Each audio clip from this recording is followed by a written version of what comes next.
Okay, so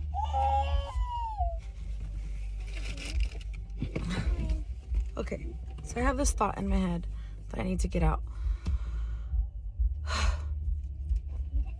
I am the type of person that isn't really good at dealing with things, especially if it's like a disappointment or something like that. I just kind of sweep it under the rug, which I'm working on that in myself, of like, you need to vocalize, even if it's something that's hurtful or something that's, express and deal with your feelings instead of sweeping everything under the rug, pretending like everything's fine, acting like it didn't hurt or it wasn't that big of a deal. A lot of things have happened in my life that are a big deal, really big deal.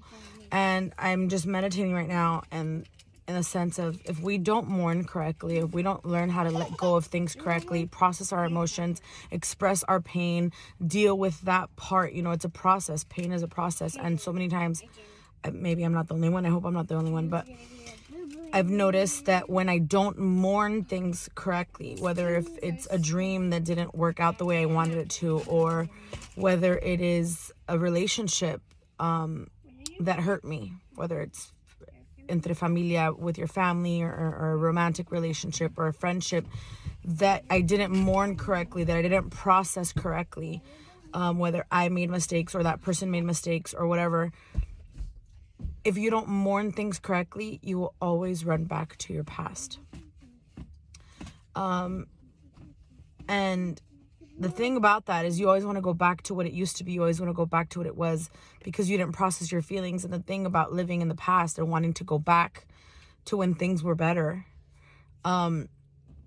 is you stay stuck there. And I genuinely believe that no matter what situation you're in, no matter the place in your life that you're in, God's best is always before you, not behind you.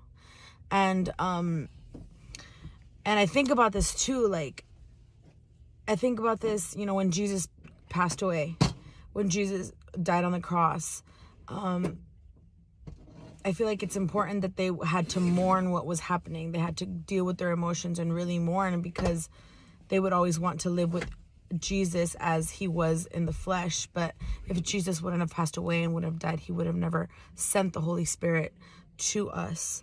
And that's the thing. If they were always stuck in the place of, I want to go back, they would have never been able to receive the Holy Spirit the way they did in the days of Acts and the Pentecost.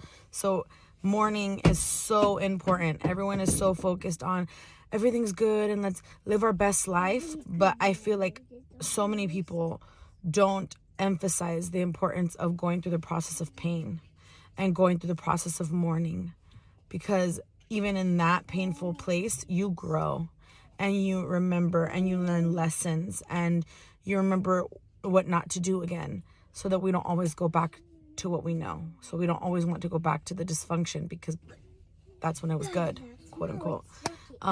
Anyway, I just wanted to share that with you guys, because it really did feel like there's a lot of things that I need to dig back up and mourn, understand what happened, understand the pain, understand my mistakes, and understand the mistakes of the person that I'm mourning, so that I can accept it, appreciate the lesson, but not always want to run back to it. So yeah.